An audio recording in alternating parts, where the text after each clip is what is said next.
Good morning. My name is Andrew Beck, and today I'm going to present to you some results from NASA's Dawn mission, which launched in 2007 and arrived at its target asteroid 4 Vesta last year. Asteroid 4 Vesta is unique in a lot of ways. First of all, it's the third largest asteroid in the main belt, the second most massive, and it's really unique in its shape relative to the other asteroids in the main belt, which you can see by this figure on the slide. Its unique shape and size are probably due to its unique geologic history. Vesta is a protoplanet, which is a unique stage in planetary evolution that a lot of the other asteroids don't represent. The motivation for going to Vesta is largely twofold. First, there's a large group of meteorites that are hypothesized to have come from that asteroid called the HED meteorites. So the first motivation is to go there and test this hypothesis. The second motivation has to do with Vesta representing a stage in planetary evolution which has everywhere else pretty much been erased. And to go into that a little more detail, I draw your attention to the right side of this slide.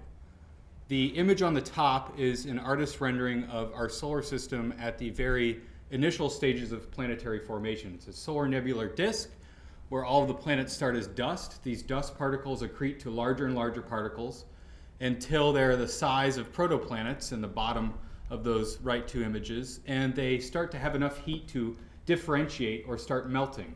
And volcanic activity can occur on the surface. After this stage, every other planet in our solar system went through another step where these protoplanets started accreting together. However, in the asteroid belt, this step never happened. That's because Jupiter has a very large gravitational pull, prevented all of that material from coalescing. So Vesta is unique in that it represents the protoplanetary stage right before all those protoplanets accreted together. So Vesta is unique among the asteroids, and it's also unique among the planets. So it can kind of give us a best of two different worlds by visiting this body. I want to highlight two big results from the mission. This is an image taken of Vesta upon our approach. And the first big result is that major impact processes have governed the recent geologic history of Vesta. I'll draw your attention to the South Pole, which is almost entirely dominated by an impact crater named Rhea Silvia. This is a digital elevation model of the southern hemisphere.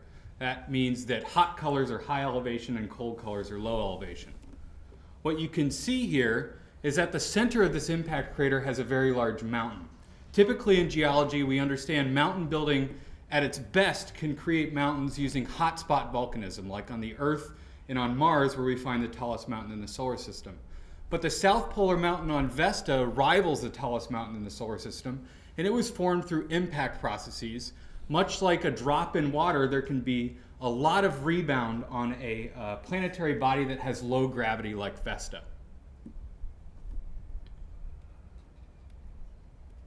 The second interesting result I want to share with you today has to do with delivery of volatile-rich and specifically water-rich material to other planetary surfaces. When we arrived at Vesta, we saw that there was a very large albedo variation on the surface, or areas on the surface that were really dark. You could see it on the top of the two images.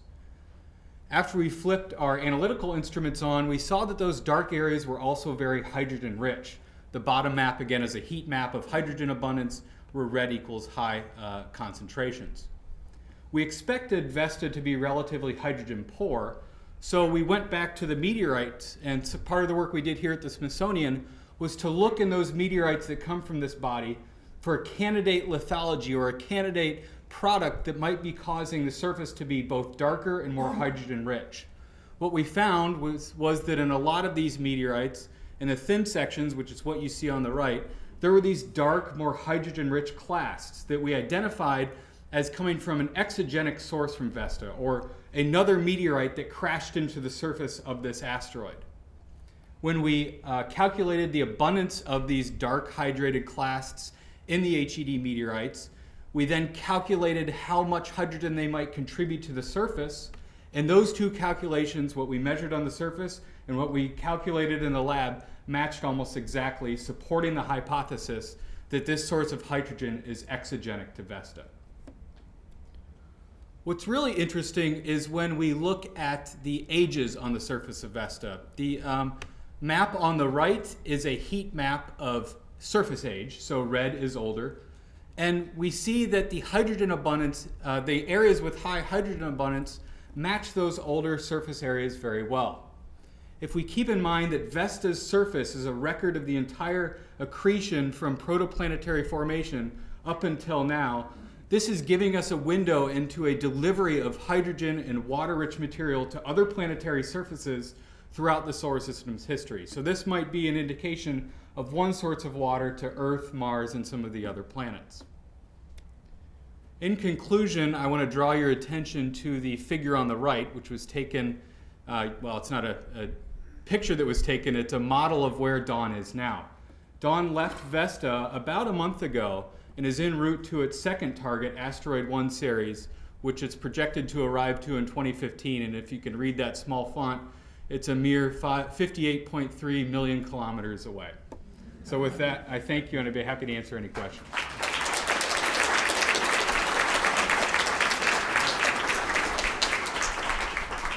Right here.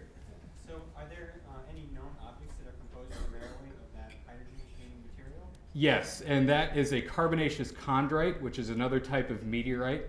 And that's how we identified them. We have a lot of these meteorites in the lab, and we saw those little clasts in the HED meteorites and said, aha, we know where these came from. I'm sorry, the question was, do we have any sources to know what that hydrogen-rich material was initially? I guess I'll take one more if that's all right. Go ahead. How many HED meteorites are there on Earth, and how many of them are here? The question was how many HEDs are on Earth. I would say approximately 1,000.